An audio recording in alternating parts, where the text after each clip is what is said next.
السلام علیکم، میں ہوں سید ذیشان عزیز۔ کل منصور علی خان صاحب کے پروگرام میں نے ایک خبر بریک کی تھی کہ عمران خان صاحب سے چند شخصیات جو ہیں وہ ملنے جاتی تھی جب جیل میں اڈیالہ کے اندر، تو ان کا ایک ریٹ کارڈ تھا۔ یہ ساری چیزیں میں آپ کو بتاتا ہوں، اور میں آپ کو یہ بھی بتاتا ہوں کہ میں نے یہ خبر کیوں بریک کی۔ علیمہ خان صاحبہ نے ابھی ایک دن پہلے کافی پارٹی کی جو لیڈرشپ ہے، بڑی قیادت ہے اور بڑے جو وکلاء ہیں، ان کو تنقید کا نشانہ بنایا کہ خان صاحب کے اوپر اتنا مشکل وقت ہے جیل کے اندر ان کی صحت کے حوالے سے، اور یہ لوگ کیسز کو اور ان سب چیزوں کو سیریس نہیں لے رہے۔ اب میں نے یہ خبر بریک کی جب عمران خان صاحب جیل میں ہوتے تھے، تو دو ایسی شخصیات ہیں جو جب عمران خان صاحب سے ملنے جایا کرتے تھے تو پی ٹی آئی کے لوگ جیل میں عمران خان صاحب سے ملنے جایا کرتے تھے، اور پی ٹی آئی کے لوگ ہی جب عمران خان صاحب کو اپنا کوئی پیغام پہنچانا چاہتے تھے، کوئی ایم این اے ہوتا تھا، کوئی ایم پی ہوتا تھا، اور وہ یہ چاہتا تھا کہ خان صاحب جیل میں موجود ہے تو میری طرف سے کوئی نیک خواہشات کا اظہار کیا جائے، یا میں جو کام کر رہا ہوں وہ ان تک وہاں پر پہنچایا جائے، تو اس کے لیے وہ جو دو شخصیات تھی ان کے ریٹ کارڈ تھے۔ اب ایک جو شخصیت تھی وہ ملین روپی یعنی کہ 10 لاکھ روپے چارج کرتی تھی، وہ شخصیت 10 لاکھ 12 لاکھ 15 لاکھ جہاں بات بن جائے، اور پیسوں کے حساب سے یہ پیغام آگے پہنچایا جاتا تھا کہ کتنی نیک خواہشات ہیں اور کتنی باہر تک و دو جو ہے وہ لوگ کر رہے ہیں۔ اور ان میں ایک اور شخصیت تھی جن کا ریٹ کارڈ جو ہے وہ 3-4 لاکھ روپے تک محدود تھا۔ وہ شخصیت تھوڑی سی چھوٹی تھی تب۔ اب وہ جو ملین والی شخصیت تھی ان کے پیغام کی ورت بھی ہوتی تھی، ایسا نہیں تھا کہ وہ جو ملین لیتے تھے تو ان کے پیغام کی ورت نہیں ہوتی تھی۔ ایک ٹائم تھا خان صاحب کے سامنے وہ جو کہہ دیتے تھے تو بس وہ ہو جاتا تھا، ٹھیک ہے۔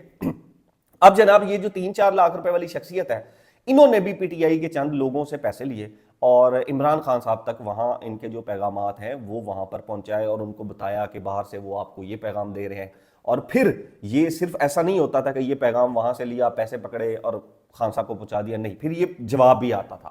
کہ عمران خان صاحب نے آگے سے بولا، عمران خان صاحب نے آگے سے اچھا بولا، یا عمران خان صاحب نے آگے سے کیا انسٹرکشن دی۔ اب یہ جو ہے وہ واپسی جواب آتا تھا، تو ان ملاقات کے دوران میں وہ ایک باقاعدہ پورشن ڈالا جاتا تھا پیسوں کے حساب سے کہ کس کی کتنی بات ہم نے کرنی ہے۔ یہ عمران خان صاحب کے ساتھ ہوتا جو ہے وہ جیل کے اندر ہوا۔ اب یہ جو لوگ زہریلے لوگ، میں ان کو کہوں گا زہریلے لوگ، کیا ان زہریلے لوگوں کا باہر بیٹھے ہوئے میرے جیسے صحافی کو پتہ لگ گیا ہے تو عمران خان صاحب کی بہنوں کو نہیں پتہ لگا ہوگا؟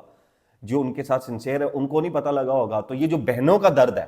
جو بہنیں کہہ رہی ہیں کہ یہ جو قیادت ہے وہ سوئی ہوئی ہے، یہ جو لیڈرشپ ہے وہ سوئی ہوئی ہے، تو وہ کیا غلط کہہ رہی ہیں؟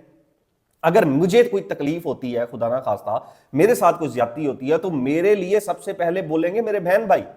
میرے کولیگز نہیں بولیں گے، وہ بعد میں بولیں گے۔ میرے لیے سب سے زیادہ جو دکھ ہوگا، جو درد ہوگا، وہ میرے ماں باپ کو، میرے بہن بھائیوں کو ہوگا، پھر میرے رشتہ داروں کو ہوگا، اس کے بعد میرے کولیگز کو ہوگا۔ اب اگر عمران خان صاحب کی بینائی کا مسئلہ ہے، ان کی صحت کا مسئلہ ہے، قید تنہائی کا مسئلہ ہے، تو لیڈرشپ سے زیادہ تو تکلیف بہنوں کو ہی ہوگی نا۔ بہنوں کو ہی تکلیف ہوگی کہ ایک بندہ جیل میں جو بیٹھا ہوا ہے، اس نے لوگوں کے اوپر ٹرسٹ کیا، اس نے لوگوں کو، ایسے لوگوں کو جن کا کوئی پولیٹیکل بیک گراؤنڈ ہی نہیں تھا، اٹھا کے ان کو پارٹی دے دی اپنی، اور وہ لوگ عمران خان صاحب کے لیے کچھ بھی نہیں کر رہے۔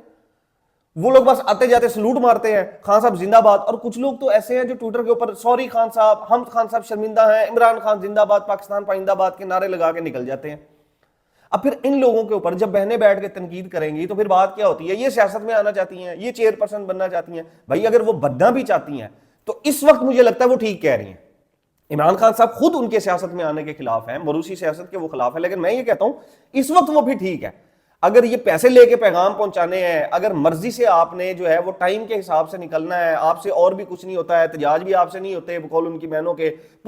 امن جو ہے وہ تحریکیں بھی آپ سے نہیں چلائی جاتی، آپ سے کورٹس میں بھی نہیں آیا جاتا، درخواستیں بھی نہیں دائر کی جاتی، تو پھر یہی بہنیں ہی بن جائے نا، پھر یہ تو بہتر ہے۔ اب آپ اندازہ لگائیں، یہ میں آپ کو آنے والے دنوں میں اور بھی اس طرح کی خبریں دوں گا، ٹکٹوں کے حوالے سے بھی میں آپ کو دوں گا کہ ٹکٹیں کس نے خان صاحب کو جا کر کیا کیا بولا اور باہر آ کر وہ ٹکٹ بیچی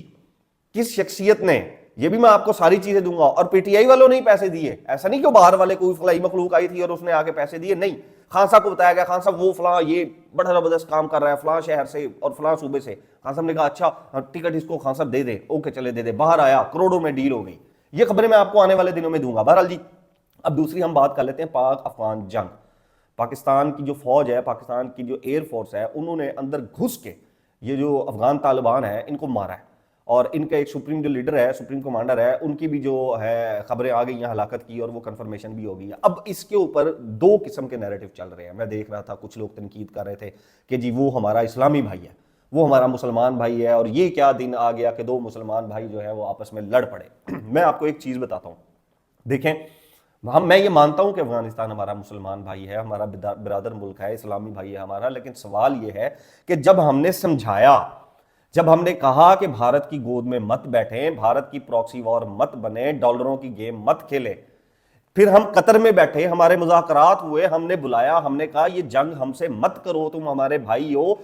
تم نے باہر جو کرنا ہے کرو، اپنے ہمسائے، اپنے پاکستان بھائی جس نے تمہیں محبت دی، تمہارے لوگوں کو پناہ دیا، اس سے تو جنگ نہ کرو۔ ایک وقت وہ ہوتا تھا کہ جب یہ افغانستان سے آوازیں آتی ہوتی تھی کہ پاکستان کے خلاف جنگ جو ہے وہ عالم دین کی جنگ ہے اور افغانستان کی جنگ ہے، اور آج وہی افغانستان ہمارے اوپر مسلط ہو گیا، ہمارے اندر کارروائی کرتا ہے، ہمارے شہروں کے تصویریں لگا کر کہتا ہے کہ ہم یہاں بم لگائیں گے تمہیں۔ تو بھائی یہ کیسا مسلمان بھائی ہے جو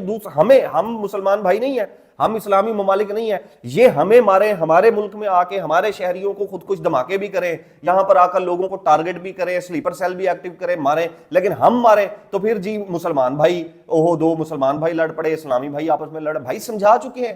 ملٹیپل ٹائم ان کے ساتھ مذاکرات ہوئے ہیں، قطر کے اندر مذاکرات ہوئے ہیں، وہ نہیں مانتے، ابھی ان کو پیسہ چاہیے۔ ابھی بھارت کی وہ پراکسی وار بنے ہوئے ہیں، بھارت کی گود میں جا کر بیٹھ گئے تھے، وہ تصویر آپ دیکھ لیں، پاکستان بلاتا رہا، نہیں آئے، بھارت کی گود میں جا کر بیٹھ گئے وہ۔ تو ایسا نہیں ہے کہ ہمیں تکلیف نہیں ہے، مجھے بھی تکلیف ہے کہ ایک ہمارا اسلامی ملک ہے، ہمارا بھائی ہے، مسلمان بھائی ہے، لیکن بھائی کیا کریں، اب ایک مسلمان بھائی دوسرے مسلمان بھائی کو گولیاں مار رہا ہے، تو ادھر والا کیا کرے، پاکستان کیا کرے، مطلب وہ سینہ آگے کر دے کہ یہ لو مارو مارو، ہمارے شہریوں کو بھی مارو، ہمارے ملک کے اندر آ کر جو ہے وہ خود کچھ دھماکے بھی کرو، یہاں پر فائرنگ بھی کرو، سلیپر سیل بھی ایکٹیو کرو، کاروائیاں بھی کرو۔ ایسے نہیں ہوتا ہے، ایسے نہیں ہوتا ہے۔ آپ کے اختلافات کسی سے ہوتے ہیں، بالکل ہوتے ہیں، اختلافات سب کے ہوتے ہیں، پولیٹیکل اختلافات ہیں نا، لیکن اس وقت میں آپ ساتھ کھڑے ہوتے ہیں، اس وقت میں آپ صرف ملک کی بات کرتے ہیں، آپ سیاست کی بات نہیں کرتے۔ میرا یہ نظریہ ہے کہ جب بھی ایسا کچھ ہوگا، دہشت گردی ہوگی، بھارت کی بات ہوگی، کہیں سے بھی دہشت گردی ہوگی، پاکستان کی سلامتی کے اوپر خطرہ ہوگا، پاکستان فوج کے اوپر حملہ کیا جائے گا، میں پاکستان کے ساتھ کھڑا ہوں گا، سیدھی سی بات ہے، میں صرف پاکستان کے ساتھ کھڑا ہوں گا۔ میرا سیاسی اختلاف رہے گا، سیاسی اختلاف تھا، سیاسی اختلاف رہے گا، لیکن جب بھی دہشت گردی کی بات ہوگی، جب بھی دشمن حملہ کرے گا، میں صرف پاکستان زندہ باد کا نعرہ لگاؤں گا۔ اب تک کے لیے اتنا ہی، نیکسٹ ولاگ تک اپنا اور اپنے گھر والوں کا خیال رکھیے گا۔ اللہ حافظ۔